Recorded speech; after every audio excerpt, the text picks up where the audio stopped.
Ryan's allegations were disturbing, especially if the described incident was conducted under the guise of being an officer. The crash happened near Italy, Texas, but Curtis is an officer for Waxahachie.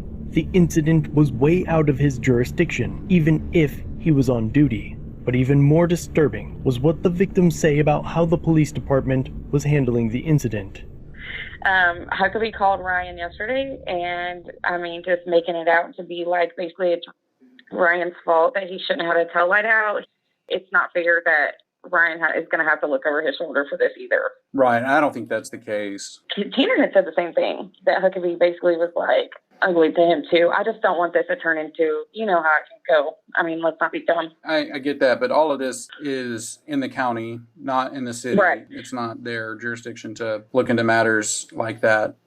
Yeah, well, and I told Ryan, I said, even if he was in his police car, it was still out of his jurisdiction. If that's the reason you chased him down or whatever, I said, there's things that he has to answer for. You know what I mean? And right is right and wrong's wrong. Have you spoken to Waxahachie about this? And I've only been able to talk to him one time. Been able to get to him, get in contact with him. And it was Officer Huckabee. And he kind of seemed a little, upset about the situation towards me, not towards Curtis. Kind of made it seem like it was my fault. When they're asking me questions, when Waxahachie asks me, what do I need to do? Because I kind of feel like they're trying to, protect their officer at all costs. Kind of how I feel. I don't know what Waxahachie would even have jurisdiction over since you're on Getson-Dana Road. Any past beef with you and Curtis? No, sir, not at all. That's what I'm saying. Me and him always been good friends. Got it. And so it's hard for me, to sit here and do this, but it ain't my shit. So yeah. I got to respect the man's property. Sure.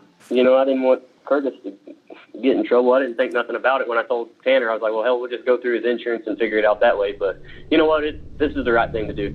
It is then alleged that the agency and Officer Curtis Farmer were claiming that the incident never happened and refused to provide insurance information for the estimated damage, which was nearly $3,000. Basically, they've not given me any insurance information for Curtis Farmer or anything else. And at this point, my main concern is the property damage that I have. But apparently, he's alleging that this never happened, that he never rammed into my trailer.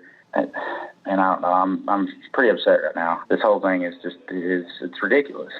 Sure. Is there anything that we can do to get his insurance information and at least even see if they'll file a claim on this? Yeah, let me look into that. You always have the option as well of filing a civil suit. I've been calling around to attorneys to do that, and what it boils down